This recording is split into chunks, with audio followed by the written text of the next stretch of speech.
সোহাগগঞ্জ নামে একটি ছোট্ট গ্রাম ছিল। সেই গ্রামে বাস করত সাহেব এবং সাহেবের মা।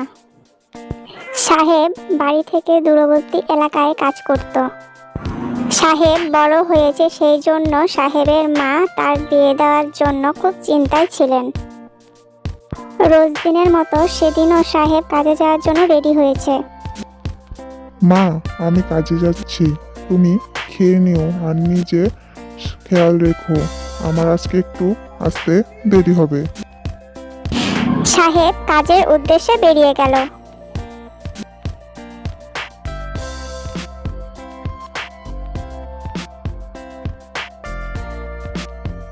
যেতে যেতে সাহেব হঠাৎ লক্ষ্য করলো আকাশটা খুব মেঘলা হয়ে গেছে। এ কি, আকাশটা তো এতক্ষণ ভালোই ছিল, হঠাৎ করে অন্ধকার হয়ে গেল কেন? ঝড় আসবে নাকি?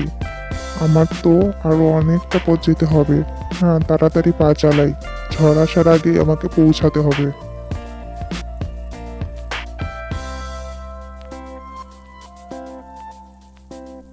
কিছুক্ষণ যাওয়ার পর সাহেব লক্ষ্য করে রাস্তায় একটি সুন্দরী মেয়ে একা একা দাঁড়িয়ে আছে। মেয়েটি মাঝ রাস্তায় এভাবে দাঁড়িয়ে আছে কেন? মেয়েটির কি কোনো বিপদ আপদ হয়েছে নাকি? না, আমি গিয়ে জিজ্ঞাসা করি যে ওনার কি হয়েছে। সাহেব মেয়েটির কাছে যায় এবং তাকে জিজ্ঞাসা করে, কে তুমি? কি হয়েছে তোমার?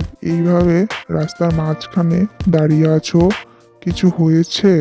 কোনো বিপদ আপদ হয়েছে নাকি? তাহলে আমাকে বলতে পারো, আমি তোমাকে সাহায্য করব। আমার নাম মিনা, আমি শিউলিগঞ্জ থেকে এসেছি।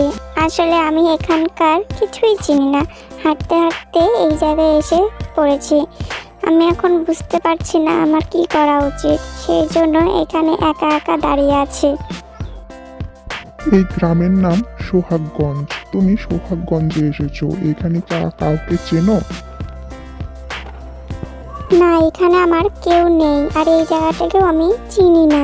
আসলে আমি ছোট থাকতে আমার মা মারা গেছে। আমার বাবা আবার বিয়ে করেছে কয়েক মাস পর। সেই মা আমার উপর প্রচুর অত্যাচার করত এবং আজকে আমাকে বাড়ি থেকে বের করে দিয়েছে। সেই জন্য হাঁটতে হাঁটতে আমি এই জায়গায় এসে পড়েছি। আমার যাওয়ার মতো কোথাও জায়গা নেই, আমার রাস্তাতেই থাকতে হবে।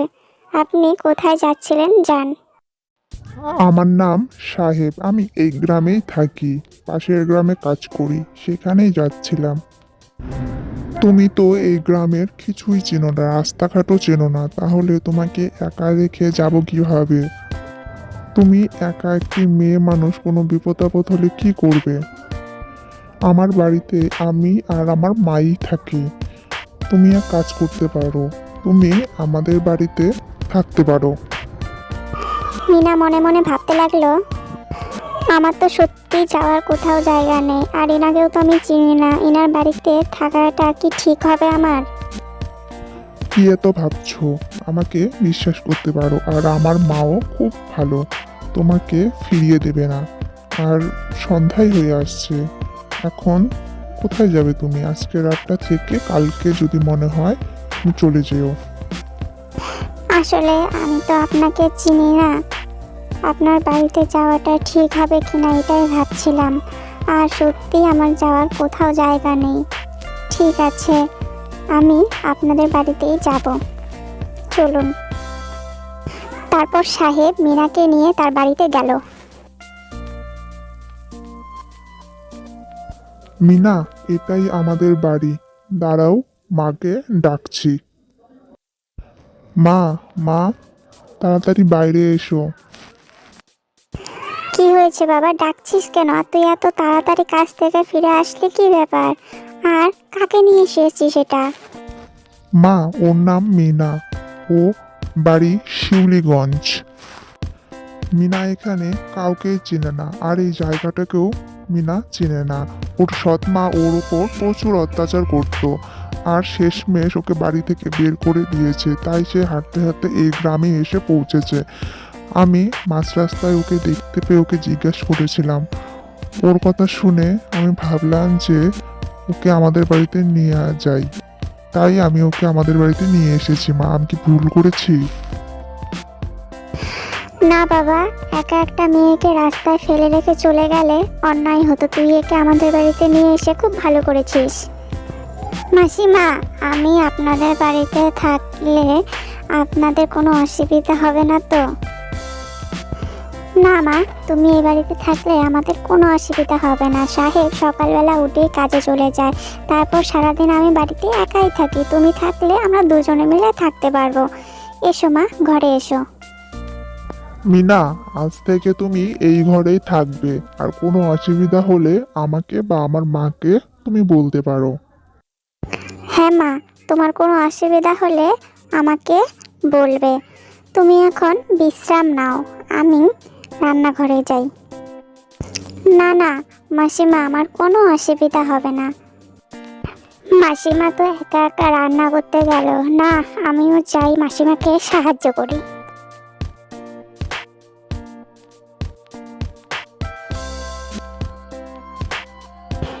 কি মিনা, তোমাকে তো আমরা রেস্ট নিতে বললাম, তুমি রান্নাঘরে এসেছো? না না মাসিমা, আমি ঠিক আছি, রেস্ট নেওয়ার দরকার নেই। আমি একটু সাহায্য করতে চাই আপনাকে, সেই জন্য রান্নাঘরে এসেছি। সাহায্য করতে চাও? আচ্ছা ঠিক আছে, সবজিগুলো কেটে দাও তাহলে। মিনা সবসময় সাহেবের মাকে সাহায্য করতেন, এইভাবেই কেটে যায় কয়েক মাস।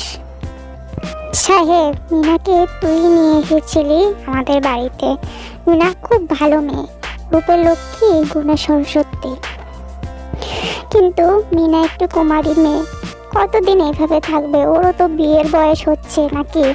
আর তোকেও তো আমি বিয়ে দেওয়ার জন্য কতদিন ধরে চিন্তায় আছি। মিনাকে আমার ভারী পছন্দ, তুই যদি মত দিস মিনার সাথে কথা বলতে পারি বিয়ের জন্য। না না মা, এটা ঠিক হবে না মনে হয়। উনি আমাদের বাড়িতে আছেন ঠিকই, কিন্তু ওনাকে বিয়ের কথা বলাটা ঠিক হবে না মনে হচ্ছে। সাহেব, আমি একবার মিনাকে আজকে বলবো বিয়ের কথা, দেখি কি বলে। আর আমি ওকে জোর করব না। মিনা যদি রাজি হয় তাহলেই হবে, না হলে আমি ওকে কিছুই বলবো না। মিনা, তোমাকে একটি কথা বলতে এসেছি। মিনা, তুমি আসার আগে থেকেই আমি সাহেবের বিয়ের জন্য মেয়ে খুঁজছিলাম, তারপর হঠাৎ করে তুমি আমাদের বাড়িতে আসলে। তারপরে তো আমিও চুপ করেছিলাম, বিয়ের কথা কিছুই বলিনি। কিন্তু তোমারও তো বয়স হচ্ছে, আমি বলি কি, তুমি কি আমার সাহেবকে বিয়ে করবে? তুমি যদি রাজি থাকো তাহলেই হবে। মিনা, তুমি খারাপ পেও না, তোমাকে জোর করা হবে না, কেউই জোর করবে না। তুমি যদি রাজি থাকো তাহলেই হবে, না হলে তুমি এমনি আমাদের বাড়িতে থাকতে পারো, কোনো ব্যাপার না। না না, আমি খারাপ পাইনি। মাসিমা, তুমি আমাকে এইবারের বউ বানাতে চেয়েছো, এটা আমার ভাগ্যের ব্যাপার। আমার তো যাওয়ার কোথাও জায়গা নেই, আগে পরে কেউ নেই আমার। তোমরা যা বলবে তাই হবে। মিনা সাহেবকে বিয়ে করার জন্য রাজি হয়ে যায় এবং কয়েকদিন পরে মিনা আর সাহেবের ধুমধাম করে বিয়ে হয়। তার কয়েকদিন পরেই মা, আমাদের গ্রামের শেষ প্রান্তে একটি জাগ্রত মন্দির আছে, আমি আজকে সেখানে যেতে চাই পুজো দেওয়ার জন্য। আমি কি যাব মা? আচ্ছা মিনা, তুমি যখন পুজো দেওয়ার জন্য যেতে চাইছো যাও, কিন্তু তাড়াতাড়ি চলে আসো। তারপরে মিনা পুজো দেওয়ার জন্য মন্দিরে যায়।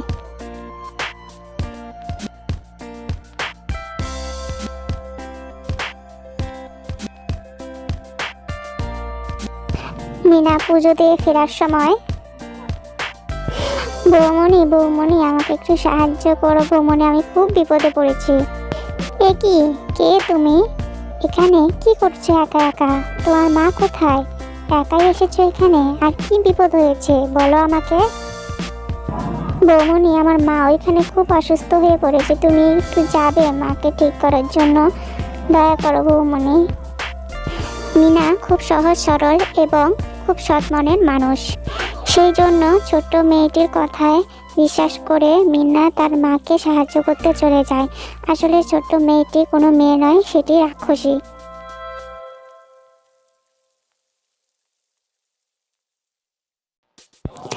আমরা তো অনেকটা চলে আসলাম, কোথায় তোমার মা? এই সামনে, চলো আর একটু। এ কি, এটা তুমি কোথায় আনলে আমাকে? তারপর ছোট্ট মেয়েটি হঠাৎ করে অদৃশ্য হয়ে যায়। কিরে, কি ভেবেছিলি তুই যে মেয়েটির মা সত্যি অসুস্থ? মেয়েটিকে তো আমি পাঠিয়েছিলাম তোকে এখানে আনার জন্য। আসলে আমি এখানে অনেক দিন থেকে বন্দি, কোনো মানুষকে খেতে পাচ্ছি না, তাই তোর শরীরের মধ্যে থেকে আমি মানুষকে খাবো। হা হা হা হা, তুই কিচ্ছু করতে পারবি না। তুমি এইসব কি বলছো? তুমি আমার শরীরের ভেতরে ঢুকবে? আমাকে ছেড়ে দাও, আমি কি ক্ষতি করেছি তোমার? আমাকে ছেড়ে দাও, আমাকে বাড়িতে যেতে দাও। তোকে ছেড়ে দেবো কোনো দিনও না। তোর শরীরের মধ্যে প্রবেশ করে আমি গ্রামের সবাইকে খাবো, তারপরে তোকে ছেড়ে দেবো। না হলে তুই এখান থেকে বেঁচে ফিরতে পারবি না। তুমি গ্রামের সকলকে খাবে? গ্রামের সকলে তোমার কি ক্ষতি করেছে বলো? তুমি আমাকে মেরে ফেলো, তাও এরকম ক্ষতি করো না। তোকে এখন মারলে কি করে হবে বলতো? তুইও না খুব বোকা, তোকে এখন মারবো না। তোর শরীরের মধ্যে প্রবেশ করে আগে গ্রামের সকলকে খাবো, তারপর তোকে মারবো। তারপর শাকচুন্নি মিনার শরীরে ঢুকে যায়। তারপর মিনা সেখান থেকে বাড়িতে ফিরে অদ্ভুত আচরণ করতে শুরু করে, কারোর সাথে ভালো করে কথাও বলে না। মিনা, কি হয়েছে তোমার? তুমি মন্দিরে গিয়েছিলে, আসার পর থেকে কারোর সাথে কিছু বলছো না, কি হয়েছে? আমাকে কোনো কিছু জিজ্ঞাসা করবা না, আর আমি তোমার কথার কোনো উত্তর দিতে রাজি না। আমার সাথে কোনো রকম কথা বলার চেষ্টাও করবে না তুমি। চলে যাও এখান থেকে, আমাকে একা থাকতে দাও। মিনার আচরণে সাহেব খুব কষ্ট পেল এবং ভাবতে লাগলো যে মিনার কি হয়েছে, যে মিনা এরকম হঠাৎ করে ব্যবহার করছে। মিনা তো এরকম মেয়ে নয়। তারপর সাহেব তার মাকে জানালো। মা, তুমি কি লক্ষ্য করেছো মিনা কয়েকদিন থেকে খুব অদ্ভুত আচরণ করছে? সেদিনের পর থেকে আমার সাথে ভালো করে কথা বলছে না। হ্যাঁ বাবা, ও হয়তো শরীর খারাপ হয়েছে। সেদিন মন্দির থেকে আসার পর থেকে আমার সাথে সেরকমভাবে ভালো করে কথা বলছে না। কথা বললেও রেগে রেগে কথা বলছে। বুঝতে পারছি না বাবা ওর কী হয়েছে। মিনার হয়তো শরীর খারাপ হয়েছে। তুই ভালো করে কথা বল মিনার সাথে। এই যে বুড়ি, আমার খিদে পেয়েছে, তাড়াতাড়ি রান্না করো, আমার খুব খিদে পেয়েছে, আমি খাবো এখনই। তাড়াতাড়ি রান্না করে আমাকে ডাক দাও, আর আমি বাড়ির কোনো কাজকর্ম করতে পারবো না। মিনার আচরণ দেখে সাহেবের মা ভাবতে লাগলো যে মিনার হয়তো সত্যি বড় কিছু হয়েছে, না হলে মিনা এরকম মেয়েই না। তা কয়েকদিন পরে তান্ত্রিক মশাই সাহেবদের বাড়ি আসলেন সাহেবের মায়ের সাথে দেখা করতে। কেউ কি বাড়িতে আছো? সাহেব, বাড়িতে আছিস তুই? ও, তান্ত্রিক মশাই এসেছেন, ভালো আছেন আপনি? অনেক দিন পরে দেখা হলো আপনার সাথে। ভালো হয়েছে আপনি এসেছেন, আসুন আসুন, ঘরে আসুন। হ্যাঁ, আমি তোদের গ্রামে এসেছিলাম, তা হঠাৎ করে ভাবলাম তোর সাথে দেখা করে যাই। কিরে, শুনলাম সাহেবের বিয়ে হয়েছে, কই বৌমা কোথায়? দেখি ডাক তাকে। হ্যাঁ তান্ত্রিক মশাই, সাহেবের হঠাৎ করে বিয়ে দিয়ে দিলাম। বৌমা খুব ভালো পেয়েছি, সেই জন্য বিয়ে দিয়ে দিয়েছি। দাঁড়ান, ডাকছি বৌমাকে। তান্ত্রিক মশাই, এই যে মিনা, এই আমাদের সাহেবের বউ, খুব লক্ষ্মীমতী। মিনাকে দেখে তান্ত্রিক মশাই বুঝতে পেরেছেন যে মিনার মধ্যে শাকচুন্নি প্রবেশ করেছে। সেই জন্য তান্ত্রিক মশাই থমকে গেলেন। মিনা, তুমি খুব লক্ষ্মীমতী শুনেছি, যাও এক কাপ চা নিয়ে এসো আমার জন্য। তান্ত্রিক বাবা, আপনার চোখ মুখ এরকম হয়ে গেল কেন? মিনাকে দেখে কিছু কি হয়েছে? শোন, মিনার মধ্যে শাকচুন্নি প্রবেশ করেছে। কাল পূর্ণিমা লাগবে, আমি একটি যজ্ঞ করব। তুই মিনাকে কিছু না জানিয়ে নিয়ে আসবি মাঝরাতে আমার কাছে। আমি শাকচুন্নিকে বের করে দেব ওর শরীর থেকে। আর হ্যাঁ, মিনা যেন ভুলেও কিছু জানতে না পারে, তাহলে শাকচুন্নি ওকে বাধা দিবে, আসতে দিবে না আমার কাছে। শাকচুন্নি বাসা বেঁধেছে শুনে সাহেবের মা খুব চিন্তায় পড়ে গেলেন। পরের দিন রাতে পূর্ণিমায় তান্ত্রিক মশাই যজ্ঞে বসেছেন। সাহেবের মা মিনাকে কিছু না জানিয়ে তান্ত্রিক মশাইয়ের কাছে নিয়ে গেলেন। তান্ত্রিক মশাই, আমরা এসেছি। মিনা তান্ত্রিক মশাইকে দেখে পালিয়ে যেতে লাগলো। সাহেব, মিনাকে ধরো তাড়াতাড়ি, মিনা পালিয়ে যাচ্ছে। সাহেব, মিনার মধ্যে এক শাকচুন্নি বাসা বেঁধেছে, তাকে তাড়ানোর জন্য আজকে এই উপায় করেছি। কিরে শাকচুন্নি, আমাকে দেখে ভয় পেয়েছিস তাই না? সেই জন্য পালিয়ে যাচ্ছিস। আমাকে ছেড়ে দে বলছি, আমাকে ছেড়ে দে তান্ত্রিক, না হলে সবাইকে খেয়ে ফেলবো। আমি গ্রামের সবাইকে খাবো বলেই মিনার শরীর ধারণ করেছি। আমার উদ্দেশ্য এখনো সফল হয়নি। তান্ত্রিক মশাই, আপনি যেভাবে হোক মিনাকে ঠিক করে দিন, আমরা মিনাকে ফিরে পেতে চাই আবার। তুই মিনার শরীর ছেড়ে দে আর চলে যা এখান থেকে, না হলে তোকে আমরা তাড়াতে বাধ্য হব। আমি ছাড়বো না মিনাকে, তোর যা করার তুই করে নে, কিচ্ছু করতে পারবি না তুই আমার। আমি ছাড়বো না মিনাকে যতক্ষণ না গ্রামের সবাইকে খেয়ে ফেলছি। আমাকে এইভাবে ঝুলিয়ে রেখেছিস কেন? আমাকে ছেড়ে দে বলছি, আমার খুব কষ্ট হচ্ছে, ছেড়ে দে আমাকে। মিনাকে ছেড়ে দে, তাহলেই তোকে যেতে দেব। ছেড়ে দে মিনার শরীর। শাকচুন্নি, তুই মিনার শরীর ছেড়ে দিয়ে চলে যাই গ্রাম থেকে, না হলে তোর একদিন কি আমার একদিন। ঠিক আছে, আমি শেষবারের মতো মিনাকে ছেড়ে দিচ্ছি, কিন্তু আমি এই গ্রামে আবার আসবো, তখন তুই আমাকে কিচ্ছুই করতে পারবি না। তারপর শাকচুন্নি অজ্ঞান হয়ে পড়ে যায় এবং মিনা শরীর ছেড়ে দেয়। মিনা, তুমি ঠিক আছো তো? হ্যাঁ তান্ত্রিক মশাই, আমি ঠিক আছি। ধন্যবাদ তান্ত্রিক মশাই, আমি যে তোমাদের আবার ফিরে পাবো এটা ভাবিইনি। সত্যি তান্ত্রিক মশাই, আপনি আজ ছিলেন বলেই আমরা মিনাকে আবার ফিরে পেয়েছি। ধন্যবাদ তান্ত্রিক মশাই। হ্যাঁ তান্ত্রিক মশাই, আমরা বলেছিলাম না মিনা খুব লক্ষ্মীমতী মেয়ে, এরকম আচরণ সে করতেই পারে না। ঠিক আছে, এবার তোরা মিনাকে নিয়ে বাড়ি যা।